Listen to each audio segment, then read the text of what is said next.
Hello and welcome into another episode of Locked on Wolves. Today on the show, it's the post-game pod from the Timberwolves lost to the Warriors on Sunday.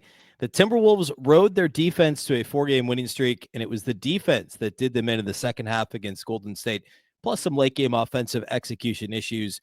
Surprisingly, from Anthony Edwards, for the most part, he was to blame late. We'll break the whole thing down here at Locked on Wolves. Welcome in. You are Locked on Wolves.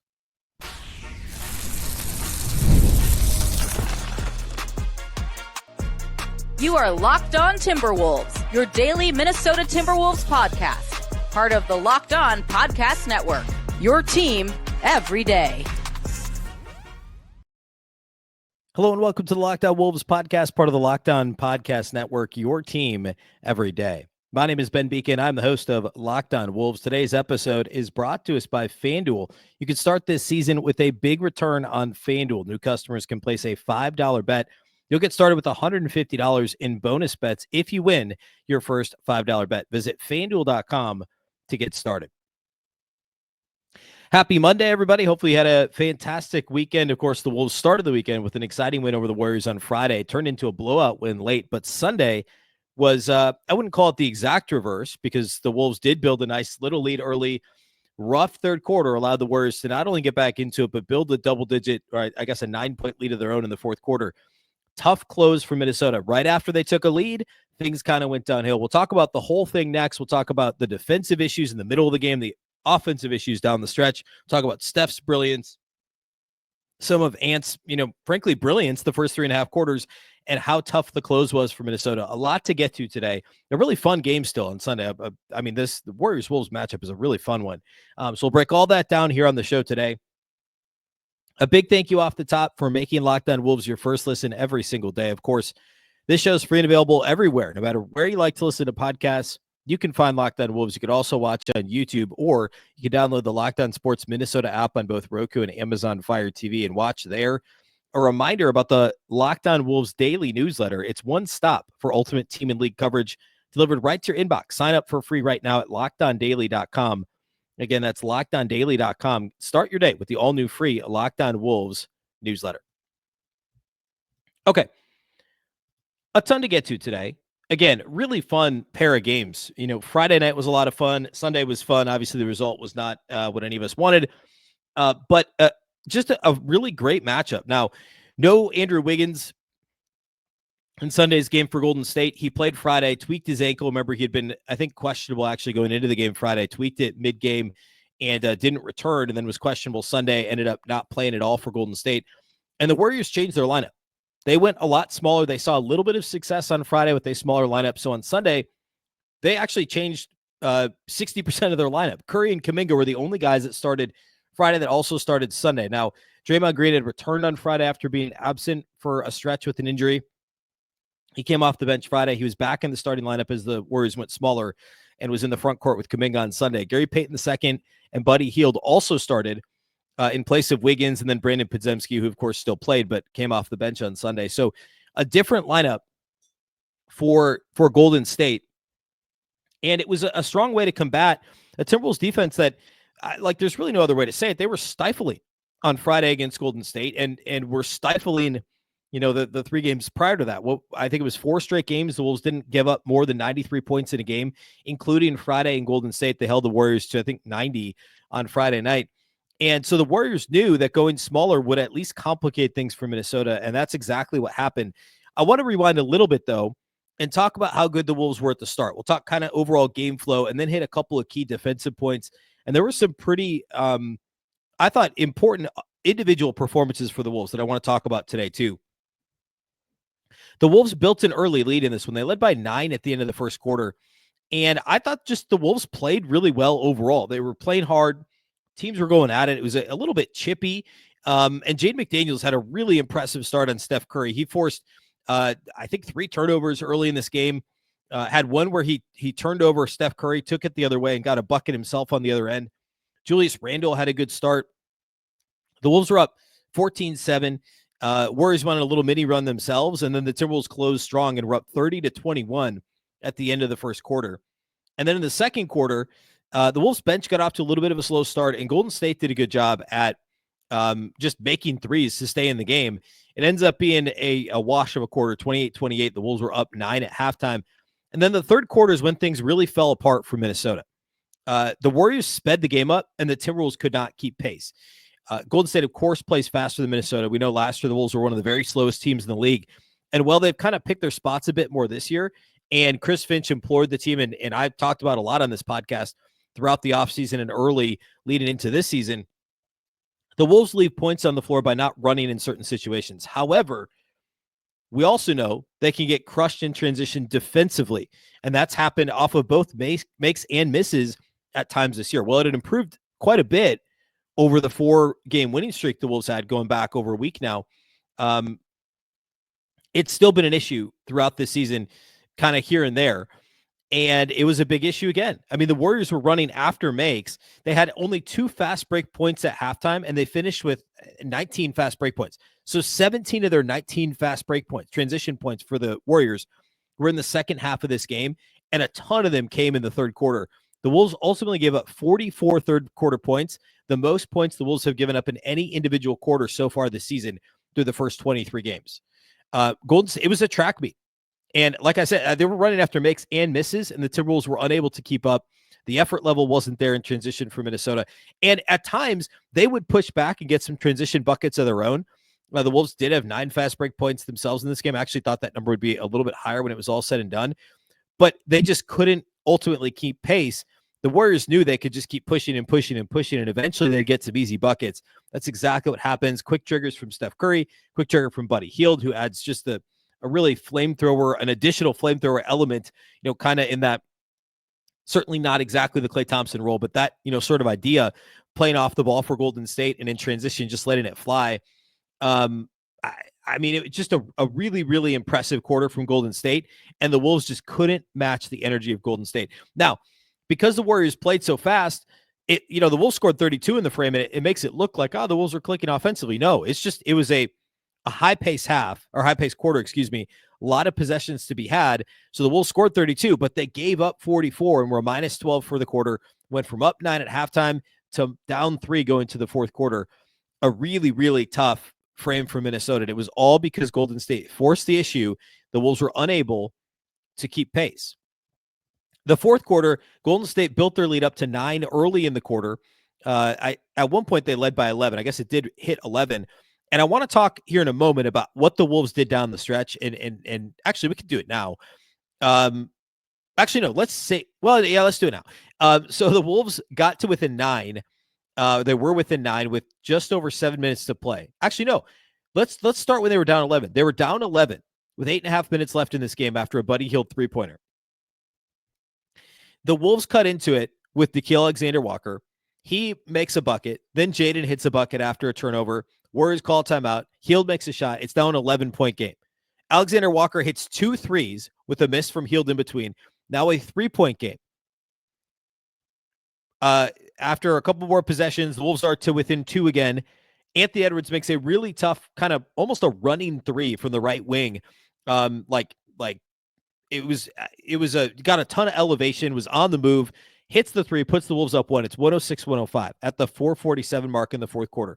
This was an Alexander Walker driven run capped by an Ant 3. And it really felt in that moment, all the momentum is going the Wolves' way. And they're going to win this game. They're going to steal it on the road after just being down 11. They're going to beat this team twice in a row, which is so hard to do. That was the last point the Timberwolves scored in this game at the 4:47 mark of the fourth quarter. Things completely devolved from that point. Anthony Edwards misses a 3 on the next possession. They get an offensive rebound. He misses another shot. So Ant misses 2 shots on the next possession. After a stop on the other side, a really nice block from Julius Randle, Ant misses a tough shot in the paint. Gobert gets the offensive rebound and is fouled by Jonathan Kuminga. Easily could have been Draymond 6, by the way, but they called it on Kuminga. Both guys were fouling him. Would have been nice if they called it on Draymond. They called it on Kuminga.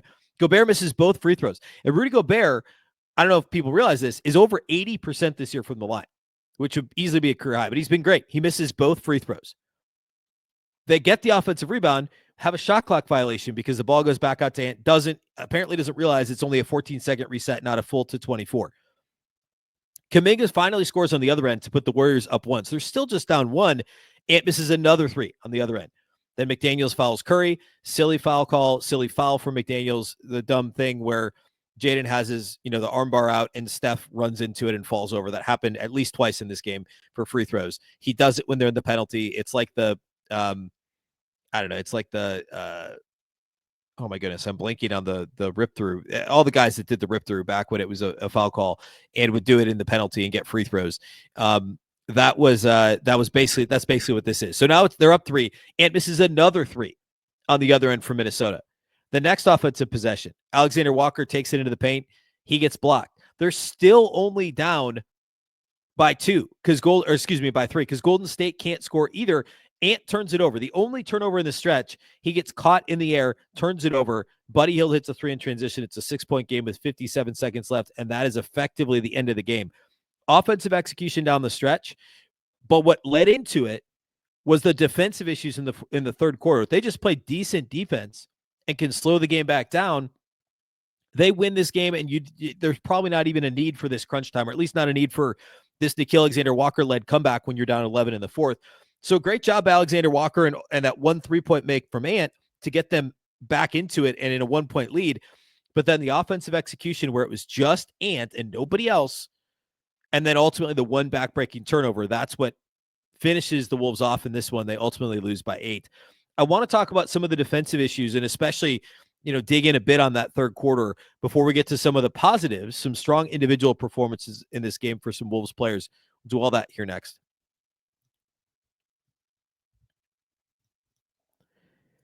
Today's episode of Locked On Wolves is brought to us by our friends at Mint Mobile. With big wireless providers, what you see is never what you get. Somewhere between the store and your first month's bill, the price you thought you were paying magically skyrockets. With Mint Mobile, you'll never have to worry about gotchas ever again. When Mint Mobile says $15 a month when you purchase the 3-month plan, they mean it. Say goodbye to your overpriced wireless plans, jaw-dropping monthly bills, and unexpected overages. Mint Mobile is here to rescue you with premium wireless plans starting at $15 a month. All plans come with high-speed data and unlimited talk and text delivered on the nation's largest 5G network. Use your own phone with any Mint Mobile plan. Bring your phone number along with all your existing contacts. Ditch overpriced wireless with Mint Mobile's deal. Get 3 months of premium wireless service for $15 a month. To get this new customer offer and your new 3-month premium wireless plan for just $15 a month, go to mintmobile.com/LockedOnNBA. That's mintmobile.com/LockedOnNBA. Cut your wireless bill to $15 a month at mintmobile.com/LockedOnNBA. $45 upfront payment required, equivalent to $15 per month. New customers on first 3-month plan only. Speed slower above 40 gigabytes on unlimited plan. Additional taxes, fees, and restrictions apply. See Mint Mobile for details.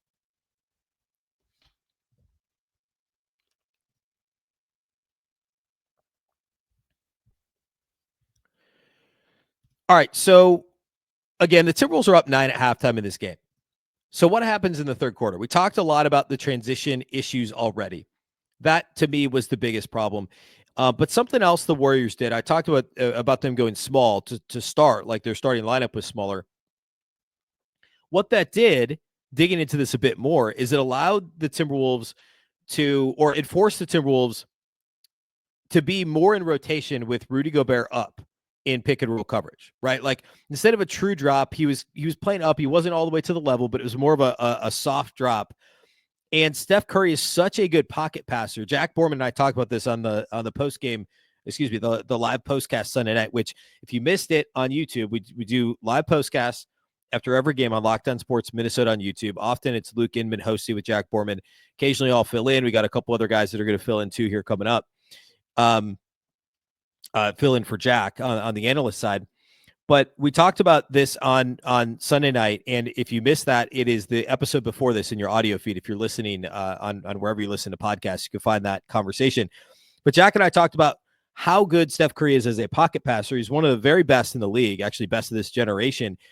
And the passes he was able to get off for conversions from Kevon Looney, Draymond Green, to a lesser extent, Jonathan Kuminga, but the bigs and the wings for Golden State who were able to slip or just simply roll to the basket with Rudy up, the Timberwolves low man has to step up. We saw time and time again where depending on the side of the floor they were on and where the Warriors were operating in their pick and roll operation, if the low man didn't step up in time, it was an easy bucket. Or if the low man was Conley or DiVincenzo or somebody that's much smaller, especially if they're that small and they're late with the rotation, it's trouble for the defense. And easy buckets or fouls for Golden State or both in some cases. And then, of course, when the low man steps up, the defender who's supposed to be guarding the screener has to X out to guard the corner. And we saw the Warriors hurt the Wolves a little bit on that, too. It was really more at the rim that the Warriors hurt Minnesota. Golden State actually made 3 less threes than Minnesota in this game. It was much more the stuff at the rim. And then, actually they shot the same number of free throws as Minnesota, but some free throw opportunities there, especially Kuminga is who hurt the Wolves there the most. But it was that getting the Wolves in rotation and forcing the Timberwolves low man to try and step up, which in more cases, more often than not, the Wolves struggled in that instance in this game. Now, I will say, I mean, that was an adjustment the Warriors made from Friday. That's credit to Steve Kerr, and the Wolves just have to be crisper. There's not really a clear adjustment there from Finch, other than maybe playing smaller. Rudy was okay in this game. He was nowhere near as good as he'd been the last week and a half, 2 weeks. But maybe it's Nas at the 5, or maybe it's because, maybe the recovery is a little bit better there, or maybe it's playing. This isn't necessarily playing smaller, but Nas instead of Randle, who's just a little bit more mobile and a little bit longer, a little bit of a better, help side rim protector. Nas would be. That to me, those would be options for Chris Finch. But this is more just a credit to how good Curry is and how good of an adjustment this was for Steve Kerr. The Wolves will play the same defense against the Lakers on Friday, and it'll be just fine. Lakers don't have a guard that can pocket pass, that will be able to pocket pass with regularity like Steph Curry, or that can hurt them as much off the dribble like Steph Curry. Like Austin Rivers is fine, and D'Lo's good against like a full drop, and LeBron, a while back would have been really good in this situation. But like none of these guys are Steph, right? So this is going to work against most teams. It's just something the next time they see Golden State, which I think they do again next week, week and a half or something like that, more adjustments will need to be had for Minnesota. We talked already about transition. I talked about how 17 of the Warriors' 19 fast break points happened or took place in the second half. That's just more than anything, it's effort and it's awareness for Minnesota. And I'm not at all suggesting the Wolves didn't play hard enough in this game or whatever. But in the third quarter, in the second half overall, that was part of it. Just the Warriors pushed the pace. The Wolves didn't get back in transition and scored a bit themselves in transition and scored a bit, quite a bit in the third quarter playing fast themselves offensively, but they gave so much of it and more back, it didn't matter. That is a problem that's been on and off an issue this season for the Wolves. That wasn't really a problem last year. And that reared its ugly head again in this one. And then the other thing would be the rebounding. This is kind of an obvious one. I mean, like you don't have to watch the game. Just look at the box score. Golden State was a +6 on the glass overall. They were a +7 offensive rebounding the basketball in this game. Golden State had 14 offensive rebounds. The Wolves only had 7.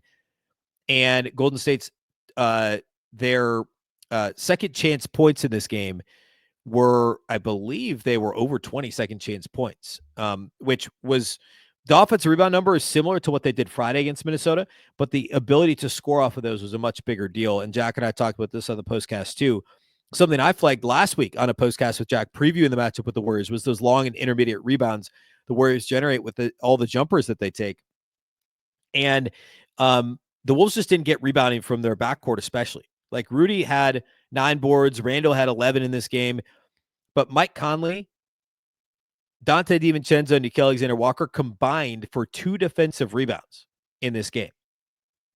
And their combined minutes is what? 49, 59. I'm doing the math quick. 67 minutes. In 67 combined minutes between DiVincenzo, Alexander-Walker, and Conley, they had 2 defensive rebounds. That's not going to cut it. Like Steph Curry's a much better defensive rebounding guard than that. He had 4 defensive rebounds himself. Gary Payton had 4 offensive rebounds in this game. Kevon Looney had 5. But like you look at the guards, like Podziemski only played 20 minutes. He had 2 offensive boards. Buddy Hield had 1. Gary Payton had 4. This is just attention to detail, lack of hustle in the intermediate, which, again, I've said this before on the show. Those long rebounds that land around the free throw line, give or take a few feet on either side, the like 12 to 18-foot range, middle of the floor, sideline to sideline, those are basically 50-50 balls. They're bouncing over the heads of the bigs. The guards have to either not leak out in transition, or the wings need to not leak out in transition and grab them, there's just got to be an effort level to get there. And early in the game, first quarter especially, the Wolves got all the 50-50 balls. Things were going the Wolves' way like they had been over the 4-game winning streak. But late, third quarter especially, those long rebounds were going to Golden State. That led to 14 offensive rebounds for the Warriors and ultimately 20-plus second chance points for Golden State in this game because the Wolves got beat so badly on the defensive glass. Those are the biggest issues for the Wolves. So you want to flag the biggest problems in this game. Transition offense for Golden State. Second chance points for Golden State, which of course means Wolves defensive rebounding. I would say the Golden State adjustment, both the starting lineup, but then also how they handled pick and roll and what they forced Minnesota to do defensively. Those were the biggest differences in this game. And we already talked about the problems offensively down the stretch for the Wolves, lack of ball movement, and then just lack of shot making. And we'll talk about Ant here in a minute. He was so good. I think he was 10-12 and missed his last 7 shots. Or he was like maybe 9-12 and was one of his last 7 in this game, missed his last 5 or something like that. It was a stark difference. The first 3.5 quarters, Anthony Edwards, to the final half of the fourth quarter, Anthony Edwards. Not a common thing we see from Ant down the stretch. It just didn't go his way down the stretch in this one. We'll break that down a bit here in a moment and then hit some other players' individual performances here as we close the show with individual studs and duds. It's all upcoming here next. Today's episode of Locked On Wolves is brought to us by our title sponsors over at FanDuel. Get ready to tackle the NFL action with FanDuel, America's #1 sportsbook. Right now, new customers can bet $5 and get $150 in bonus bets if you win. The FanDuel Sportsbook app gives you everything you need to place live bets on the NFL all in one place. When you get a hunch in the middle of the game, you can check out the latest stats, view live play-by-play, and so much more on the same page where you place your bets. Just visit FanDuel.com to join today. You get started with $150 in bonus bets if you win your first $5 bet. The line for tonight's Monday Night Football game, Bengals at Cowboys, it is Bengals minus 5.5, which kind of surprises me. I know it's Cooper Rush versus Joe Burrow. I know the Bengals are fighting for their playoff lives. I don't know. 5.5 is a lot for the Cowboys to have at home. I kind of want to take the points. Cowboys plus 5.5. That. I don't know that I would bet on this game exactly, but if I was going to, that's probably what I would do. Again, you can go to FanDuel.com to join today. You'll get started with $150 in bonus bets if you win your first $5 bet. That's FanDuel.com. Never waste a hunch. Make every moment more with FanDuel, an official sportsbook partner of the NFL.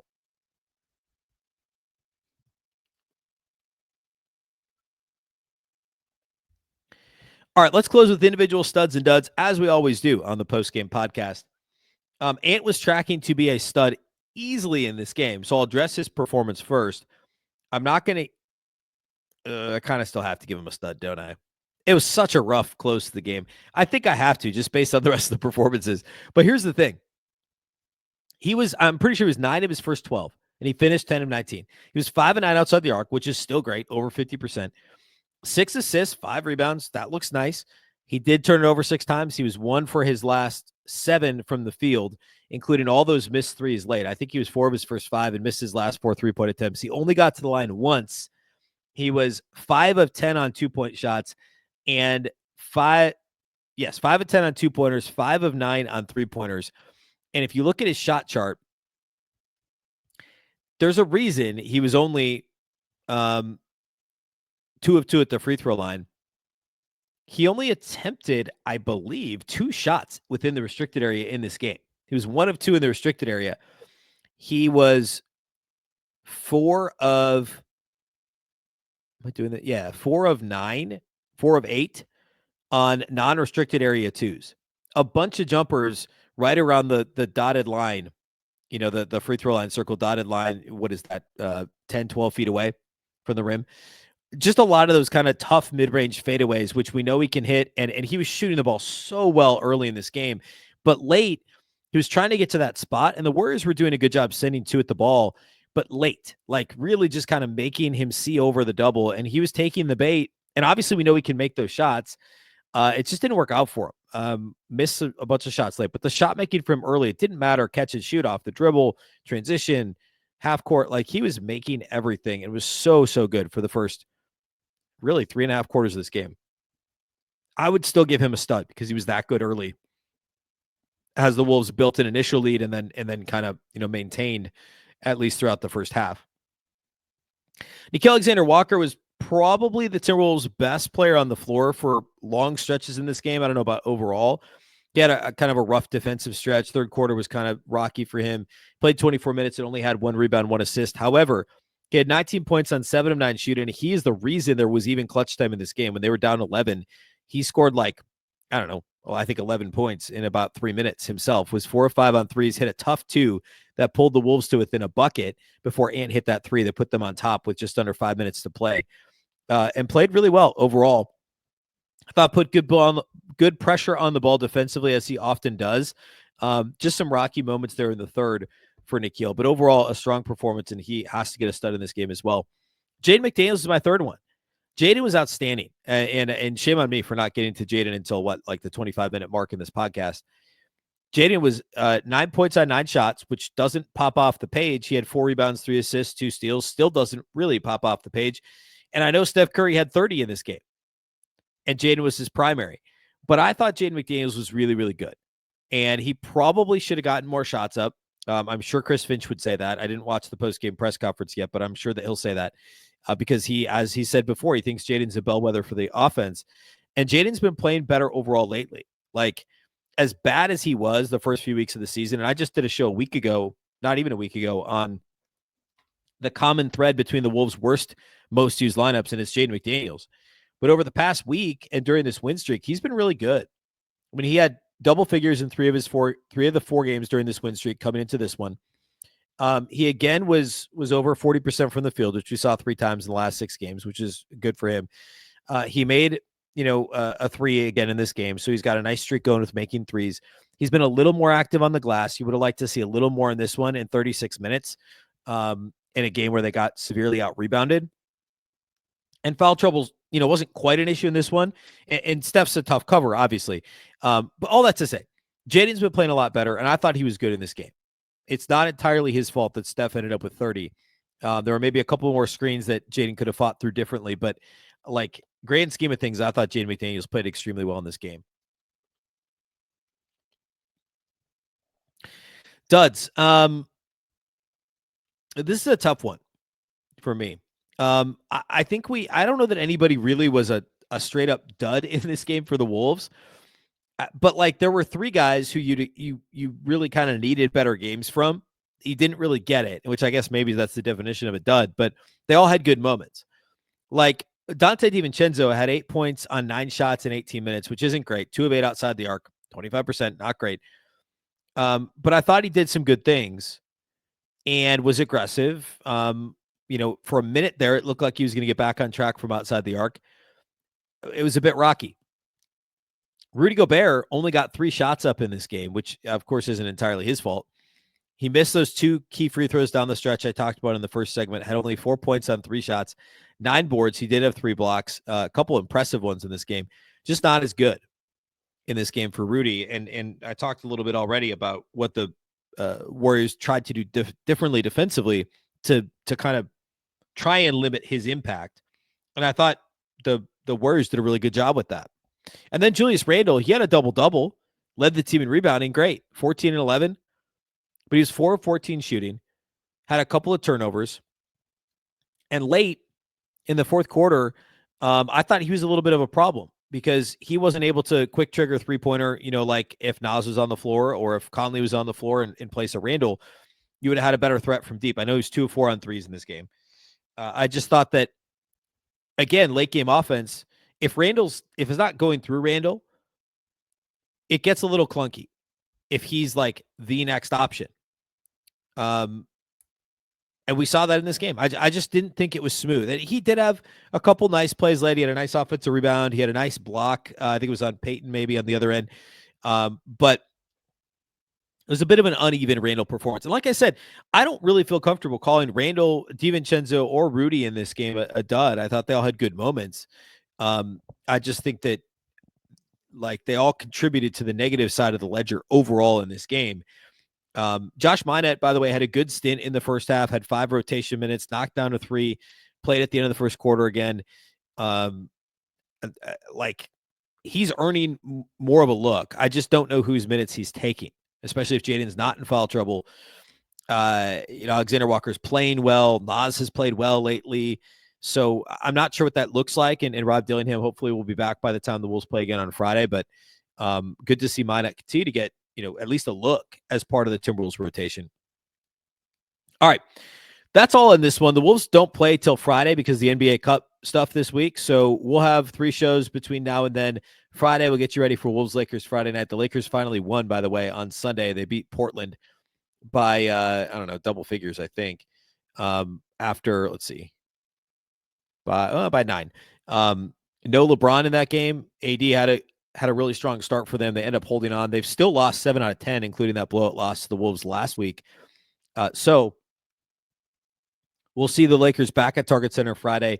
A good opportunity for the Wolves to start another win streak before they go to San Antonio on Sunday. So lots to talk about this week. We'll kind of level set with where the Wolves are overall this season, both the units, offense, defense. We'll talk about some of the issues that we covered that were specific to this game against the Warriors, but also bigger picture. We'll kind of reset some lineup data as well. So a lot to get to this week as we look ahead to Wolves Lakers on Friday night. A big thank you for making Locked On Wolves your first listen every single day. Of course, this show is free and available everywhere. No matter where you like to listen to podcasts, you can find Locked On Wolves. You can also watch on the Locked On Sports Minnesota app, on Roku and Amazon Fire TV, and of course, also on YouTube.